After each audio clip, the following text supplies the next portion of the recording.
যোৱা 19 ছেপ্টেম্বৰৰ দিনটো আমাৰ অসমবাসীৰ কাৰণে এটা কলা দিন আহিছিলে।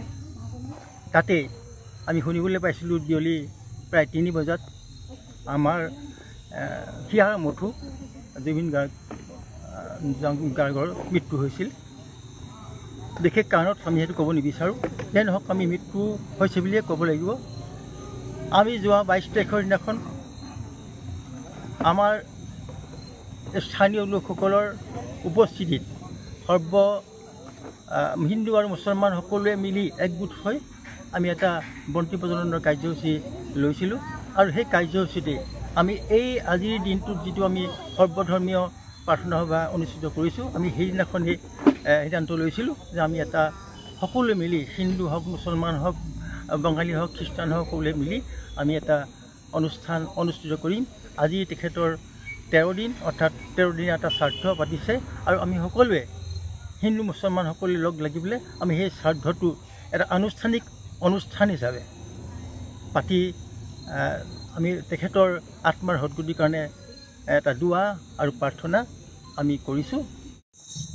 সকলোলৈকে আমাৰ জুবিন ঐক্য মঞ্চৰ তৰফৰ পৰা শ্ৰদ্ধা জনাইছোঁ, শুভেচ্ছা জনাইছোঁ।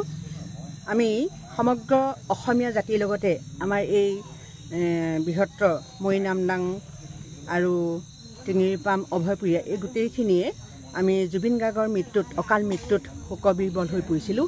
সেই অনুসাৰে কেইজনমান যুৱকৰ আহ্বানত আমি যোৱা 22 তাৰিখে জুবিন গাৰ্গৰ অন্ত্যেষ্টিক্ৰিয়াৰ ঠিক আগদিনা আমি শ্ৰদ্ধাঞ্জলি অনুষ্ঠান এটা পাতিছিলোঁ।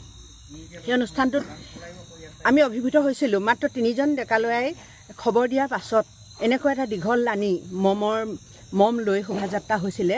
সঁচাকৈ আমি সেইদিনা অনুভৱ কৰিছিলোঁ, মই বিশেষকৈ, যে যেতিয়া আমি মানুহৰ মৰমে যেতিয়া আমাৰ হৃদয়ত স্থান লয়, তেতিয়া কোনো জাতি, ধৰ্ম, বৰ্ণ এইবোৰ তাত প্ৰশ্নই নুঠে। সেই কথাটোকে আমি সেইদিনা সেই অনুষ্ঠানটোত আমি এটা সিদ্ধান্ত লৈছিলোঁ যে জুবিন গাৰ্গৰ যিদিনা 13 দিনীয়া এটা শ্ৰাদ্ধ অনুষ্ঠান হ'ব, সেইদিনা আমি ইয়াত এটা সেই অনুসৰি এটা অনুষ্ঠান, শ্ৰদ্ধাঞ্জলি অনুষ্ঠানৰ লগতে তেওঁ বিদেশ আত্মাৰ সদ্গতিৰ কাৰণে সকলোৱে আমি হিন্দু ধৰ্মৰ মতে প্ৰাৰ্থনা আৰু ইছলাম ধৰ্মৰ অনুসৰি দোৱা কৰাৰ এটা সিদ্ধান্ত লৈছিলোঁ। সেই অনুসৰি আমি কেইবাখনো গাঁও এইদৰে পুৰুষ মহিলা ডেকা বুঢ়া সকলো আগবাঢ়ি আহিছে। সঁচাকৈ আমি জুবিন গাৰ্গৰ মৃত্যুত আমি এটা কথা অনুভৱ কৰিছোঁ যে জুবিন গাৰ্গে আমাক কিছুমান কথা শিকাই গ'ল। আমি সকলোৱে জানিছোঁ, সামাজিক মাধ্যমত ইতিমধ্যে সকলোৱে পাইছে, আৰু সেইমতে হয়তো সকলোৱে মানসিকভাৱে প্ৰস্তুত হৈছে যে আমি মানুহ বুলি নিজকে পৰিচয় দিবলৈ হ'লে কোনো ধৰ্ম জাতি নাই, যিটো কথা জুবিন গাৰ্গে আমাক মৰ্মে উপলব্ধি কৰিবলৈ শিকাই গৈছে।